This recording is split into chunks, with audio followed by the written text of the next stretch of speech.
Halo, selamat datang di channelku. Terima kasih sudah buka videoku ini.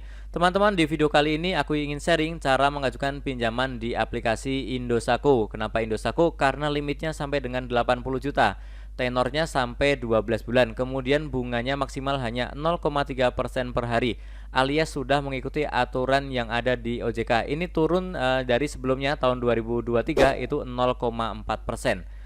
Oke, kemudian untuk meminjam di sini teman-teman tidak perlu menyiapkan jaminan, tidak perlu menyiapkan BPKB ataupun sertifikat ya. Teman-teman cukup menggunakan KTP saja, nanti teman-teman bisa pinjam dananya masuk ke rekening. Nah, yang pasti yang paling penting adalah ini adalah pinjaman online yang berizin dan diawasi oleh OJK. Jadi apapun yang akan kita isi di sini itu sudah akan dijaga ya, tidak akan disalahgunakan data kita ya.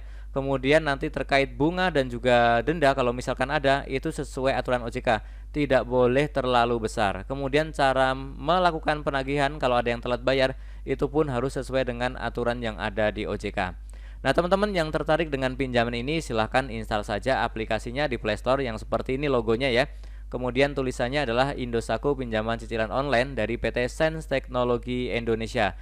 Silahkan install, biasanya memakan waktu tidak lama ya. Nah, teman-teman silakan baca ini sebentar sebelum saya lanjutkan tutorialnya.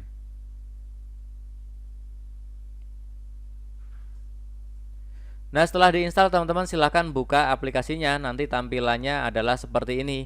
Nah, mungkin saat teman-teman buka aplikasinya tampilannya sudah berbeda, mungkin warnanya atau bentuknya, tetapi secara keseluruhan langkah-langkahnya adalah sama ya. Ini kita klik OK saja. Kemudian kita muncul tampilan seperti ini, kita klik mulai. Nah, kemudian yang pertama adalah masukkan nomor handphone. Pastikan nomor handphone yang kita masukkan adalah nomor handphone aktif yang kita pakai sehari-hari. Jangan nomor handphone baru ataupun nomor handphone yang sudah tidak aktif ya. Nomor handphone ini akan dinilai oleh pihak Indosako untuk menentukan berapa limit yang akan diberikan kepada kita. Silahkan masukkan nomor handphone dan klik login. Kemudian kita diminta untuk memasukkan kode OTP yang ada di SMS yang dikirimkan ke nomor handphone kita tadi ya. Silahkan cari SMS-nya, kemudian masukkan di sini nomor OTP-nya. Kemudian teman-teman juga diminta untuk memasukkan kata sandi, buat kata sandi 6 sampai 8 digit ya. Silahkan dibuat, ini akan kita pakai jika kita akan login ulang di aplikasi Indosako ini ya. Nah, kemudian ini akan muncul seperti ini tampilan ya. Ini adalah 10 juta contohnya. Nah, ini belum limit kita teman-teman ya. Ini akan limit kita akan muncul kalau kita sudah isi data-data ya. Langsung saja kita klik pinjam di sini. Nah, yang pertama kita diminta untuk mengisi informasi pribadi seperti tingkat pendidikan, status perkawinan, jumlah anak, agama, tujuan pinjaman, alamat rumah lengkap dan juga detail alamat ya. Silahkan masukkan semuanya, alamat email juga sama ya, silahkan. Kemudian setelah diisi kita klik yakin. Nah, kemudian kita diminta isi informasi pekerjaan. Jenis pekerjaannya apa, pendapatan per bulan berapa, tanggal mulai bekerja kapan, tanggal terima gaji sekitar tanggal berapa, kemudian nama perusahaan juga diisi ya. Nomor telepon silakan, ini opsional, tetapi kalau diisi ini bisa meningkatkan limitnya. Silakan diisi atau tidak silakan ya.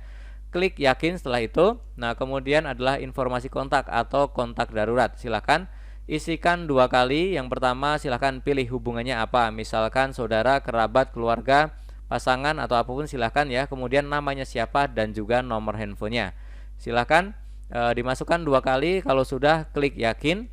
Nah, kemudian isian selanjutnya adalah masukkan rekening.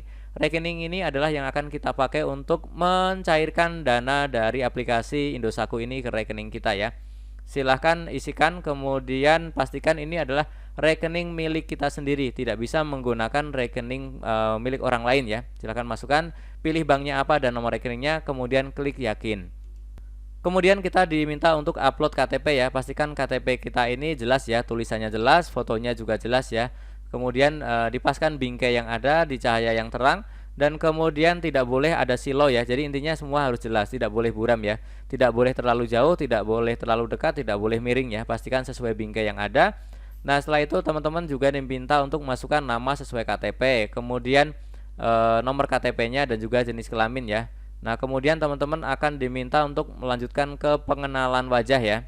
Nah, untuk pengenalan wajah atau verifikasi wajah silahkan siapkan wajah kita yang jelas ya, di cahaya yang terang. Kemudian silahkan ikuti instruksi yang ada, seperti nanti akan diminta untuk kedipkan mata, geleng kanan, geleng kiri, nunduk ataupun buka mulut ya. Silahkan ikuti saja instruksi yang ada di situ. Nah, setelah verifikasi wajah, teman-teman akan muncul ketampilan seperti ini. Jumlah pinjaman 1 juta. Ternyata limit yang yang diberikan oleh Indosako hanya 1 juta ya, contohnya ya. Oke, nggak apa-apa ya, tetap saya lanjutkan karena jaminannya memang tidak ada ya, hanya KTP. Nah, di situ pun muncul ya jumlah yang harus dibayar, dikembalikan berapa, dan juga pembayaran angsurannya berapa ya, sudah ditentukan. Nah, ini untuk bunganya seperti saya sebutkan di awal, maksimal hanya 0,3% per hari ya. Oke, silahkan pilih rekeningnya juga. Kemudian kita klik yang di bawah yang menyetujui perjanjian privasi. Setelah itu kita klik evaluasi limit. Nah, kemudian tampilannya seperti ini, sedang ditinjau. Nah, ini tidak lama teman-teman ya, ini masih proses ditinjau, kita disetujui atau tidak. Tapi kalau sudah muncul limit itu harusnya disetujui ya. Oke, ini di bawahnya jumlah pinjaman 1 juta, kemudian tenor pinjaman 60 hari, kemudian periode pinjaman 3 periode ya. Oke, setelah itu nanti tampilannya seperti ini, lolos review, sedang pencairan dana. Nah, kalau sudah muncul seperti ini ya, ini biasanya tidak lama sih, hanya beberapa menit sudah muncul notifikasi ini. Nah, kalau muncul notifikasi seperti ini, silahkan kita cek ya di rekening. Seharusnya di rekening kita dananya sudah masuk. Oke, jadi seperti itu cara melakukan pinjaman di aplikasi Indosako. Oke, kembali saya mengingatkan bahwa kita harus bijak-bijak dalam melakukan pinjaman. Kita pikirkan kebutuhan hari ini dan juga kita pikirkan kebutuhan jangka panjang. Jangan sampai yang kita nikmati hari ini justru akan memberatkan kehidupan kita di hari esok. Semoga video ini bermanfaat. Tentunya masih banyak lagi informasi serta tutorial yang akan aku sharingkan di channelku ini. Jadi jangan lupa untuk subscribe, like, dan juga share. Terima kasih.